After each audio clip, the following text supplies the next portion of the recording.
ఉదయమే మీ పిల్లల్ని స్కూల్ దగ్గర దిగబెట్టే ప్రతి తల్లి తండ్రి దృశ్యాలు చూడండి.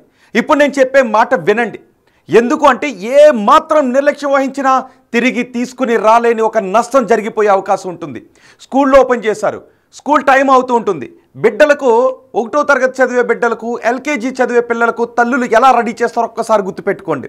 అల్లారు ముద్దుగా పెంచే తమ బిడ్డలకు పౌడర్ పూసి, తల దువ్వి, టై కట్టి, షర్ట్ వేసి, బాక్స్ పెట్టి, పుస్తకాల బ్యాగ్ సర్ది బైక్ పైన తీసుకువెళ్తున్న తల్లిదండ్రులారా, ఒక్కసారి ఈ ఘటన చూడండి. ఎందుకు చూపిస్తున్నాను అంటే భయపెట్టాలని మాత్రం కాదు, అవేర్నెస్ తీసుకుని రావాలని. ఒక చిన్న నిర్లక్ష్యం, ఒక చిన్న ఏమరపాటు ఎటువంటి ప్రమాదాలకు దారితీసే అవకాశం ఉంటుందని.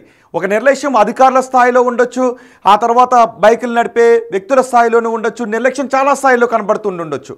కానీ ఆ ఒక్క చిన్న నిర్లక్ష్యం ఎటువంటి పెను ప్రమాదానికి దారితీస్తుంది ఇప్పుడు నేను చూపించబోతాను. చూడండి ఒకసారి. ఇదిగో ఈ ఉదయం బాచుపల్లిలో చోటు చేసుకుంది.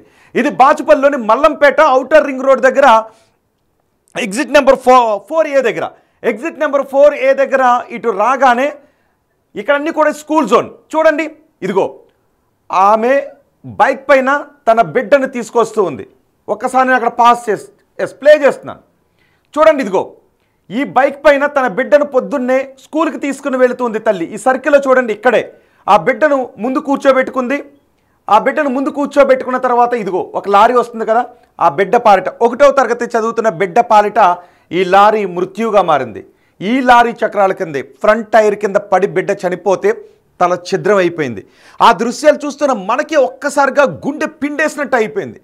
మీ కళ్ళ వెంట నీళ్ళు వచ్చేటటువంటి దృశ్యాలు అవి. ఎందుకు మళ్ళీ మళ్ళీ చెప్తున్నాను అంటే, ప్రతి పిల్లలున్న తల్లిదండ్రులు చూడాల్సిన వార్త. బిడ్డలను ఉదయమే ఉరుకుల పరుగుల మీద కంగారుగా బైకుల మీద స్కూళ్ళ దగ్గర దింపే తల్లిదండ్రులు చూడాల్సినటువంటి వార్త ఇది. చూడండి, ఇక్కడ ఒక బస్ కనబడుతుంది కదా, నేను ఇప్పుడు మీకు ఇంకొంచెం బ్యాక్ తీసుకువెళ్ళి ప్లే చేస్తాను. చూడండి ఒకసారి. ఇదిగో ఇక్కడ ఒక స్కూల్ బస్సు ఉంది కదా, ఈ స్కూల్ బస్సు వెనక టిప్పర్ ఉంది, అవునా? ఎస్, ఈ స్కూల్ బస్ కొంచెం ముందుకు మూవ్ అయింది కదా.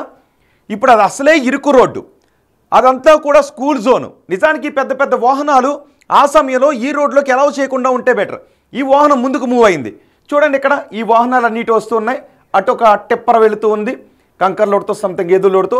ఇప్పుడు ఈ మధ్యలో ఉన్న గ్యాప్లో